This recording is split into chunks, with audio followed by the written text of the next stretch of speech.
Բարև ձեզ հարգելի լրագրողներ, ճեպազրույցը սկսված է, անցնենք միանգամից հարցերին, CVK-ում խնդրեմ ձեր հարցը։ Բարև ձեզ, պարոն Մամիջանյան, վերջին շրջանում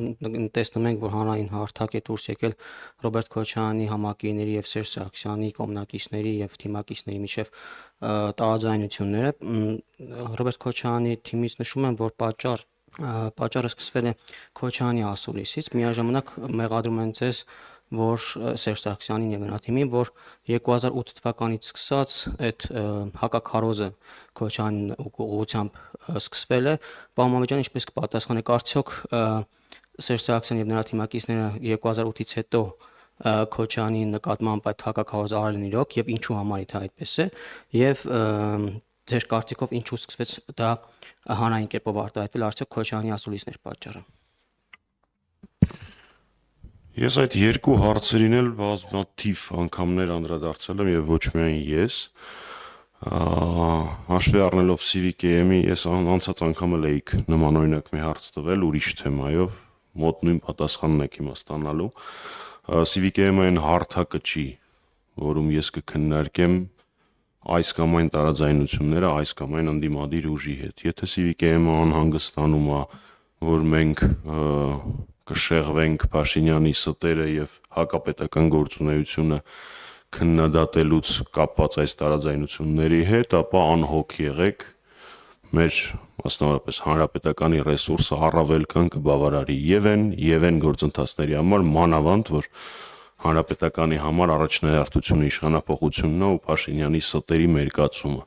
Այնպես որ եթե հարցը պայմանավորված է նրանով, որ անհանգստանում եք, որ Փաշինյանին չենք անդրադառնա, մի անհանգստացեք։ Պարոն Մամեջյան, այդ մասին չէր հարցս, չեմ անհանգստանում, ուղղակի հարցնում եմ ինչից սկսվեց ու արդյոք Քոչարյանի ասուլիսներ պատճառը։ Դուք կարծում եք ես հարցը չէի հասկացել։ Ամեն դեպքում ուրիշ բան պատասխանեցի։ Ես պատասխանեցի այն, ինչ որ հարմար գտա։ Շատ լավ։ Հաջորդ հարցը Լիլիթ Կայսյան, խնդրեմ։ Պարոն Մամիջանյան,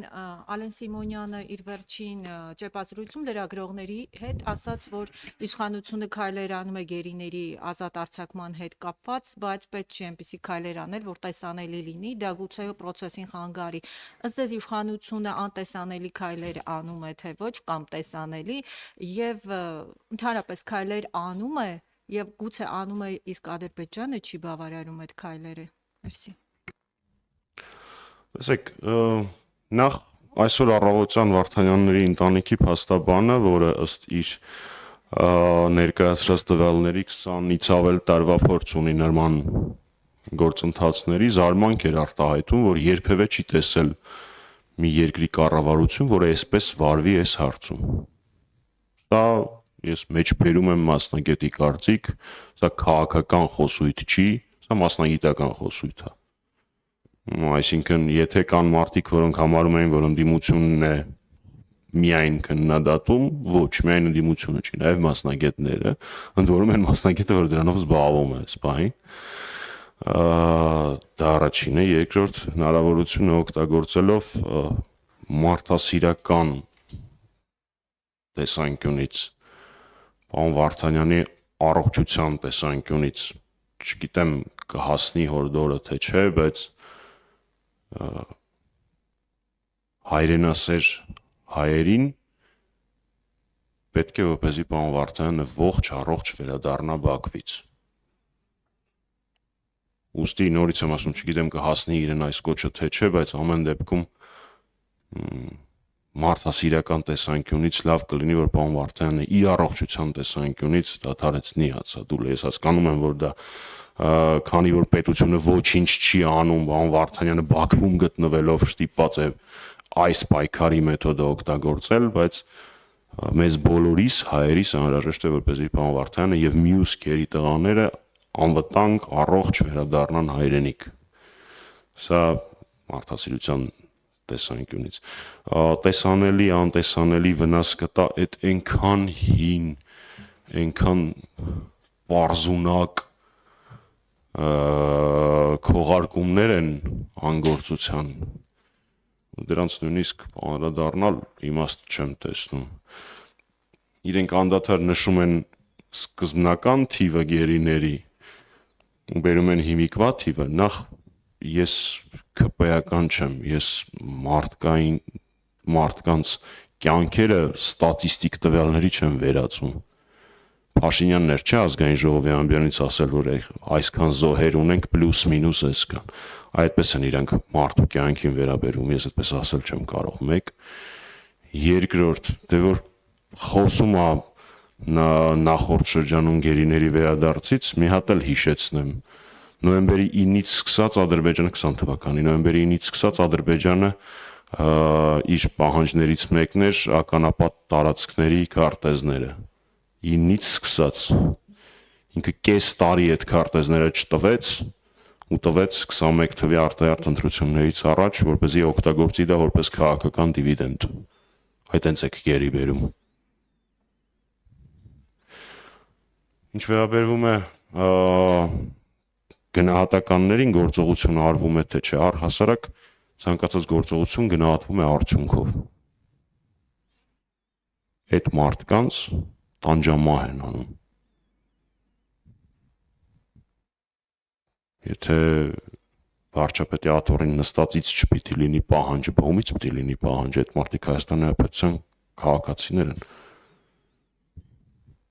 Ոնց ուզում են թող բերեն։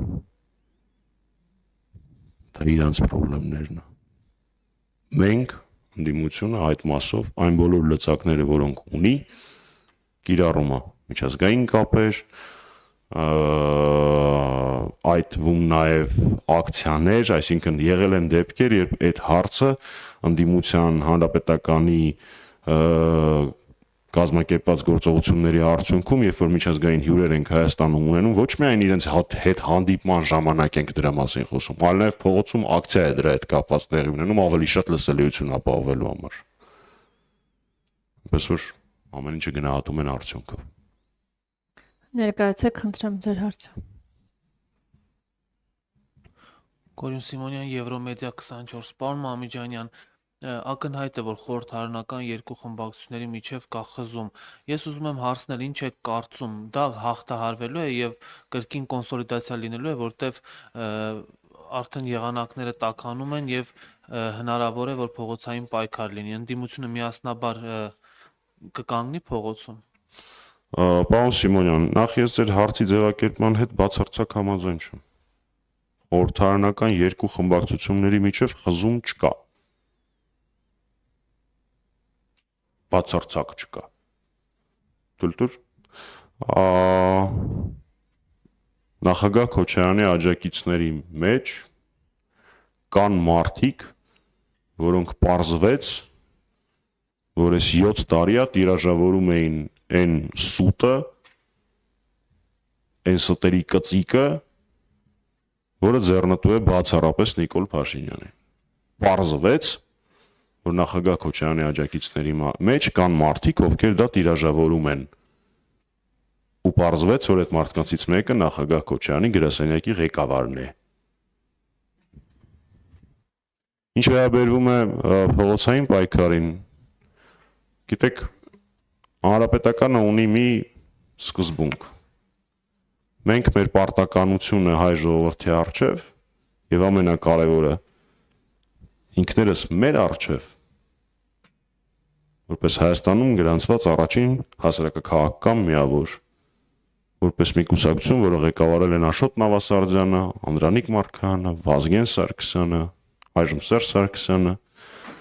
մենք պիտի արժանի լինենք մեր հիմնադիր հայրերին, որոնք ժամանակին անցել են խորհրդային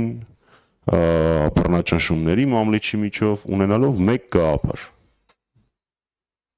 անկախ հզոր հայրենիք Հայաստանի Հանրապետություն եւ անկախ եւ անվտանգ Արցախ։ Մենք դրա համար կանենք ամեն ինչ։ Թե այդ ընթացքում մեզ ով կօգնի, իսկ ով կխանգարի, իրենց կդատի պատմությունը։